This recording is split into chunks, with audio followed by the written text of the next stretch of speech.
संतोष जी ये बताइए, ये जो हमारा प्लांट है चिलर प्लांट, इसको हम कैसे ऑपरेशन में लेते हैं? सबसे पहले क्या क्या चेक करते हैं और ऑन करने से पहले हमें क्या क्या चेक करना चाहिए, ये थोड़ा बताते हैं हमें। ऑन करने से पहले तो सर हम लोग आते हैं प्लांट के पास। हाँ। प्लांट के पास आते हुए हम लोग जाते हैं, इस यहाँ पे दो लाइन आती है, एक इन आउट, एक इन एक आउट होती है। अच्छा, थोड़ा आप बताते पास से कि कौन सा क्या लाइन है, इनलेट इससे थोड़ा मतलब व्यूवर अच्छे से जानकारी ले पाते।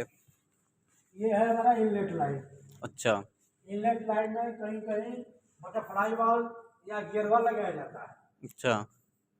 इस वाल्व को जब हम प्लांट चलाते हैं उस समय ये वाल्व खुला रहता है। अगर हमारे यहाँ दो दो प्लांट है या तीन प्लांट है, तो जो प्लांट नहीं चलता है उस प्लांट का वाल्व हम बंद करके रखते हैं। अच्छा। इसलिए बंद करके रखते हैं, इसका जो प्रेशर है प्रेशर कम हो जाता है। अच्छा। और दो चिलर वाल्व खुला रहे तो उसमें प्रेशर डिवाइड हो जाता है। अच्छा, हमारा प्रेशर मेंटेन नहीं हो पाता नहीं है, होता इस है, वजह से बंद इसलिए करते हम हैं। जो प्लांट को चलाते हैं उसी का वाल्व खुला रहता है, जो नहीं चलता उसको बंद करके रखते हैं। अच्छा। फिर ये हमारा ये चूज से पानी आया, वाल्व खोल दिए, वाल्व खोलने के बाद ये हमारा सीधा पानी एचू से चला आएगा, पूरा चिलर में चला जाएगा। अच्छा। फिर इसमें जो एचू से पानी आता है वह पानी हमारा गर्म रहता है। अच्छा। फिर ये चिलर में जाएगा, चिलर में वो पानी ठंडा हो जाएगा। हाँ। फिर ठंडा होने के बाद फिर ये आउट से एचू में चला जाएगा। अच्छा। ये मोटराइज वाल और इसमें बैलेंसी वाला लगाया जाता है। हाँ। जो मोटराइज वाल है इसको मैनुअल भी खोल सकते हैं, और नहीं तो इसको हम बीएमएस से कमांड देंगे। अच्छा, ये हमारे बीएमएस कंट्रोल वाला लगे हुए है ना? हाँ, ये मोटराइज वाला है, इसको हम बीएमएस से कमांड देते हैं। अच्छा। बीएमएस से कमांड देंगे तो अपने टेम्परेचर के अनुसार खुलता और बंद होता रहेगा। अच्छा। फिर उसके बाद ये हमारा प्रक्रिया हो गया। जैसे ये गर्म फिर ठंडा पानी चला गया एचू में, फिर वहाँ से एचू में जाएगा, कॉइल में पानी घूमेगा। अच्छा। जब कॉइल में पानी घूमेगा तो उसमें पानी का टेम्परेचर बढ़ जाता है। हाँ। जब बढ़ा हुआ पानी का टेम्परेचर फिर हमारे चिलर में इन में आता है। अच्छा। चिलर एचू से चिलर की इन में हुआ, फिर ये चिलर में जाकर ठंडा हुआ। अच्छा। फिर आउट में चला गया। उसी तरह से प्रक्रिया कंडेंसर का भी है। अच्छा। कंडेंसर के इनलेट में बटरफ्लाई वाल या गियर वाल लगाया जाता है। अच्छा। जैसे ये हमारे कूलिंग टावर का ठंडा पानी हाँ। कंडेंसर में इन हुआ। अच्छा। कंडेंसर में इन हुआ, उस समय हमारे कंडेंसर के अंदर गैस होता है। हाँ। गैस के अंदर गैस होता है, गैस गर्म वेपर में होता है। जब ये पानी आता है तो वेपर से लिक्विड में बदल जाता है। अच्छा। जब पानी वेपर से लिक्विड में बदलता है तो उस समय जो ठंडा पानी कूलिंग टावर से आता है, तो उसकी गर्मी को अपने तरफ अब जब खींच लेता है, तो वो पानी गर्म हो जाता है। अच्छा। फिर ये गर्म पानी हमारा कूलिंग टावर में आउट हो गया, ये दूसरे लाइन से हमारा चला जाता है। हाँ, ये कंडेंसर लाइन से ऊपर फिर कूलिंग टावर में चला जाता है। अच्छा। कूलिंग टावर का मेन काम यही है, इसके अंदर जो गैस है रेफ्रिजरेंट के गर्मी हीट को एब्जॉर्ब करना, अपने तरफ खींच के फिर कूलिंग टावर के ऊपर भेज देगा। ठीक है। और ये क्या लगा हुआ है? ये वाटर फ्लो स्विच है। अच्छा, ये हमारा वाटर फ्लो स्विच है। वाटर फ्लो स्विच हमारे अगर ये काम नहीं करेगा, इसका मेन काम है कि ये प्लांट को पता चल जाएगा तो प्लांट को वाटर मिल रहा है कि नहीं मिल रहा है। अच्छा। अगर ये हमारा water flow switch pump trip हो जाएगा, तो उस समय ये प्रेशर बता देगा मशीन को, आपको पानी नहीं मिल रहा है। अच्छा। मशीन को तो उस समय ये मशीन को ट्रिप करा देगा। अच्छा। और हमारे मशीन की छत से बच जाएगा। अगर ये हमारा वाटर फ्लो स्विच बाईपास है, अगर मशीन को पता चले तो पानी मेरे को मिल रहा है, उस समय कॉइल में इसके बर्फ जम जाएगी। बर्फ जमने के बाद कॉइल फट जाएगी। लाइन में आइस जमने का डर रहता है। अच्छा। फिर उससे भी ये भी आ सकता है, तो कंप्रेसर में पानी जा सकता है। ट्यूब फटेगा तो उसमें कंप्रेसर में भी पानी जाने का डर रहता है। अच्छा। इसलिए एक सेफ्टी महत्वपूर्ण है। अच्छा। जिससे हमारा प्लांट बच सकता है, बच सकता है। प्रेशर रिलीफ वाला लगाया गया है। अगर हमारे प्लांट में प्रेशर ज्यादा है तो उस समय ये अपने आप खुल जाएगा। इसको क्या बोलते हैं? Pressure relief valve. अच्छा, इसको प्रेशर रिलीफ वाल्व बोलते हैं। जैसा हमारा प्रेशर हाई प्रेशर हो गया कहीं किसी कारणवश, ये अपना आप फट जाएगा। अच्छा। अपना फट जाएगा या खुल जाएगा, हमारा प्लांट जो सेफ बच जाएगा, केवल यही नुकसान होगा। अच्छा, ये हमारा सेफ्टी है। हाँ, सेफ्टी हमारा। अच्छा।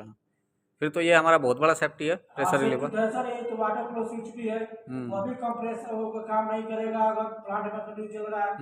तो ट्यूब फट जाएगी प्रेशर से, अच्छा। आइस जब जमेगा तो हाँ हाँ। फिर जब आइस जमेगा फिर ये पानी कंप्रेसर में चला जाएगा, फिर कंप्रेसर हमारा फूकने का डर हो जाएगा ही। फिर उसी तरह ये प्रेशर रिलीवर है, अगर प्लांट में प्रेशर ज्यादा हो गया तो अपने आप खुल जाता है। अच्छा, एक चीज़ ये बताइए, ये क्या लगा हुआ ये दोनों? एक तो सर ये है प्रेशर गेज। अच्छा, ये प्रेशर गेज बोलते हैं, मतलब हमारे लाइन में कितना प्रेशर जा रहा है कितना प्रेशर अच्छा, आ रहा ये है, सामने वाला प्रेशर गेज है। ये प्रेशर गेज है। अच्छा ये हमारे इनलेट में लगाया गया है। अच्छा इनका प्रेशर ये है और इनका प्रेशर ये है। अच्छा। फिर उसी तरह से ये टेम्परेचर इनका बताता है और ये टेम्परेचर आउट का बताता है। ये टेम्परेचर क्या है? ये टेम्परेचर कंडेंसर का इनका अच्छा टेम्परेचर है, यानी जो हमारा कूलिंग टावर का पानी अच्छा। आता है ठंडा होकर कूलिंग टावर से, उसका ये टेम्परेचर बताएगा। अच्छा ये 28 से 32 के बीच में रहता है। अच्छा, कूलिंग टावर का पानी ना। हाँ। और उसका चिलर का है, तो चिलर का ये रहता है, चिलर का हाँ जी, और ऐसे ही इधर भी लगा हुआ है। हाँ सेम है सर।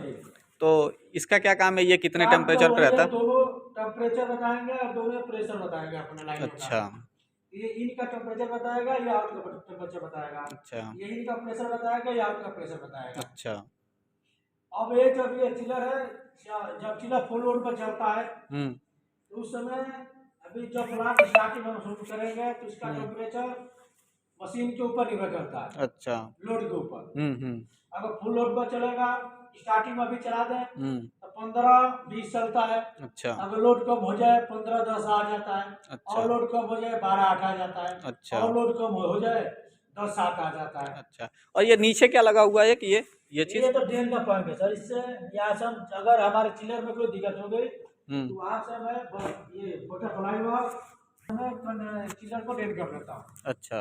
ड्रेन करने के बाद मैं चिलर के अंदर कोई भी जैसे प्रेशर गेज चेंज करना हो, टेम्परेचर गेज चेंज करना हो, ये साइफन चेंज करना हो, इससे हम लोग को चेंज करने के लिए काफी सरलतापूर्वक कर सकते हैं। अच्छा। क्योंकि अगर इसमें वाल्व घोरना करें, लाइन का प्रेशर ज्यादा रहता है, पानी। अच्छा, तो ये मतलब लाइन को खाली करने के लिए है। हाँ बस मेरे काम है इसका लाइन खाली करने के लिए, इसके अंदर कोई भी काम है सरलतापूर्वक कर सकते। अच्छा। हाँ जी संतोष जी, ये सेकेंडरी पंप का क्या काम है? सर ये प्राइमरी पंप का? प्राइमरी पंप और सेकेंडरी पंप का काम है। प्राइमरी पंप का काम है एक से पानी खींच के चिलर को देना, फिर चिलर से पानी प्राइमरी पंप चिलर को पानी खींच के देखता है, फिर ये पानी हमारा सेकेंडरी पंप में इन होता है। प्राइमरी पंप का जो काम है चिलर को पानी खींच के देना। अच्छा। चिलर का पानी हमारा इसमें सेकेंडरी पंप में इन होता है। अच्छा। प्राइमरी का काम है सेकेंडरी में देना। हाँ। अच्छा। प्राइमरी, हाँ प्राइमरी का काम सेकेंडरी में नहीं देना होता सर। प्राइमरी का काम होता है से पानी खींच कर चिलर तब देना। अच्छा। फिर चिलर का पानी वहां से आउट होगा, फिर हमारा सेकेंडरी पंप में इन होता है। अच्छा। जब इन होगा तो यहाँ प्रेशर लो हो जाता है। अच्छा। इन होगा फिर ये हाई प्रेशर में ऊपर हमारे तक भेजता है। अच्छा। तो सेकेंडरी पंप का काम ये है चिलर से पानी खींच में इन हुआ, इसका काम है एचयू तक पहुंचाना। अच्छा। ये हाई जैसे बड़ी बिल्डिंगों में ये लगाया जाता है, जिस बिल्डिंग बड़ी जैसे 10-12 फ्लोर हो गया, 13 फ्लोर हो गया, बड़े बिल्डिंगों के लिए सेकेंडरी पंप का प्रयोग किया जाता है। मेन इसका काम यही है। तो यहाँ से प्लांट प्राइमरी पंप चिलर से पानी खींच के फिर ये एचयू तक पहुंचाता है। अच्छा। और फिर प्राइमरी पंप का जो एचयू का पानी प्राइमरी पंप में आता है, फिर ये खींच के चिलर को देता है, फिर चिलर का पानी आउट होकर फिर सेकेंडरी में आता है। अच्छा। फिर सेकेंडरी पानी एचयू जाता है, एचयू जाते प्रक्रिया बार बार होती रहती है। अच्छा। जैसे एक बार ये मैं कंफ्यूज हूँ, ये जो आप प्राइमरी पंप का जो बताए काम, हाँ उसका क्या काम बताए थे आप? प्राइमरी पंप का काम है ये, तो ये प्राइमरी पंप का काम है पानी से एचयू से पानी खींच के। अच्छा, एचयू से पानी खींच के चिलर को देना। अच्छा। और फिर चिलर में जब पानी देगा तो फिर जो चिलर का आउट का पानी आता है, हाँ फिर ये हमारा ये सेकेंडरी पंप के इन हो जाता है। अच्छा। तब ये आउट होगा हमारे एचयू में जाता है। अच्छा। ये प्रक्रिया बार बार चलती रहती है। और बाकी ये जो हमारा लगा हुआ है इसको ये स्पेशल टैंक है। अच्छा। अगर हमारा चिलर के लाइन इन में प्रेशर कम होता है, हाँ पानी का, तो उस प्रेशर को मेंटेन करने के लिए स्पेशल टैंक का प्रयोग किया जाता है। अच्छा, और ये हमारा कंडेंसर का है? ये हमारा कंडेंसर पोर्ट स्टेनर है। अच्छा, ये पोर्ट स्टेनर है। पोर्ट स्टेनर में एक ये डिवाइड है, इसमें अंदर एक फिल्टर लगाया जाता है। अच्छा अच्छा। ताकि अगर कोई हमारा पानी आ रहा है ऊपर से, कोई कचरा वचड़ा होगा तो फिल्टर में रुक जाएगा। अच्छा। और शुद्ध पानी, बिना कचरा हुआ पानी मतलब हमारे प्लांट में जाएगा? प्लांट में चला जाएगा, उस कंडेंसर में जाएगा। अच्छा। कंडेंसर पंप में, फिर कंडेंसर पंप में भी स्टेनर लगाया। हाँ जी, ये बताइए, ये कंडेंसर पंप जो लगा हुआ है इसका क्या काम है? सर, कंडेंसर पंप का तो मेन काम है कूलिंग टावर से पानी को खींच के हाँ, लाके कंडेंसर को देना। अच्छा। अब कूलिंग टावर कंडेंसर पंप किस लिए प्रयोग किया जाता है? कंडेंसर पंप ये कूलिंग टावर पे, ये टेरिसों पे लगाया जाता है। जब वाटर कूल प्लांट है, अच्छा। वाटर कूल प्लांट है तो आप कूलिंग टावर टेरिस पे लगाया जाता है।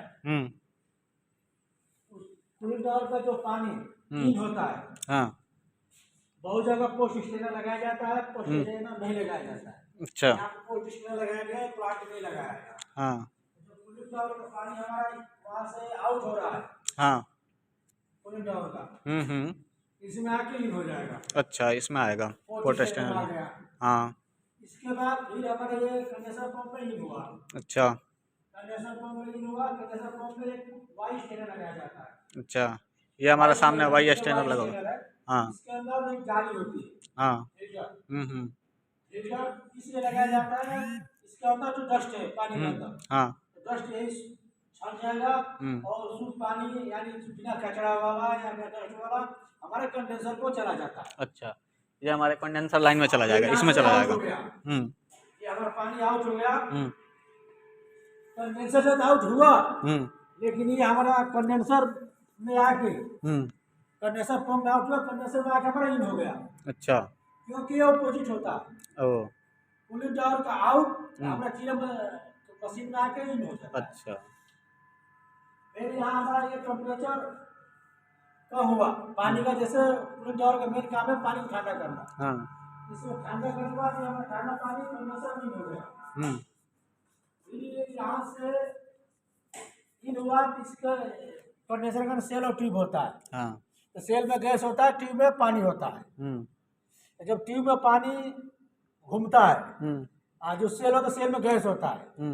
तो कोई भी चीज है अगर जो गर्म चीज होगी, जो ठंडा चीज से टकराएगा, तो जो गर्म चीज है, जो ठंडा चीज है वो गर्म हो जाएगा। हाँ। इसमें पानी अब गर्म हो गया। अच्छा, तो फिर ये आउट के लिए फिर कूलिंग टावर में चला चला जाएगा। अच्छा, फिर वहाँ से ठंडा होकर आएगा। फिर ठंडा होकर आएगा। कूलिंग टावर का मेन काम है जो कंडेंसर के अंदर जो रेफ्रिजरेंट है उसकी गर्मी को कम करना, यानी गर्मी को खींचना। अच्छा, यानी वेपर से लिक्विड में बदल देता है। अच्छा, यही हमारा प्रक्रिया चलता रहता है। हीट एक्सचेंज करता है, रेफ्रिजरेंट के गर्मी को हीट एक्सचेंज करते हैं, प्रक्रिया। ठीक है, thank you for watching this video.